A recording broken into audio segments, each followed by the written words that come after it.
Boss. Coach Buboy. Hindi ako magkapira sa inyo dito.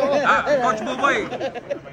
Parang, Coach Buboy, parang nagbabanta yung team ni Barrios. Parang, ano masabi mo doon? Yung ospital daw o sementeryo. Parang medyo offensive yun. Anong reaction mo doon? Oo, ganun ba? Hindi ko narinig kaagad yun Sa mga past interviews nila. Pero dito hindi naman nila sinabi. Alam mo, ganito lang yan. Sinabi niya may hospital, may sementeryo. Hindi ba siya natatakot ng mga katabi ko? Ayun. Totoo yan. Ako po. Saan Kung mga kailangan lang ng tulong, hihingin ako ng tulong dito. Ayun.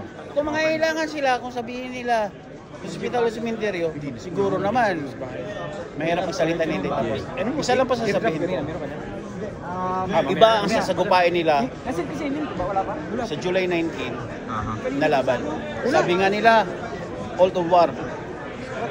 Gera kung gera, ibibigay natin ang tamang gera sa kanila dahil tayo mga Pilipino, sanay tayo sa gera. Hindi tayo nagmamayabang. Tapusin muna natin ang laban. Yun. Ito lang masasabi ko. Mga kababayan ko, tulungan nyo kami magdasal. Dahil ito ay hindi namin magagawa kung wala kayo.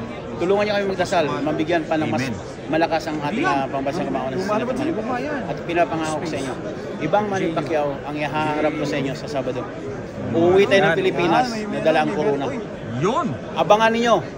Yan ang mindset. Ang pagbabalik ng bagyo nagmumula sa Ocean Pacific. Aba, anong signal yan, Coach? Signal number 5. Abang taas ha.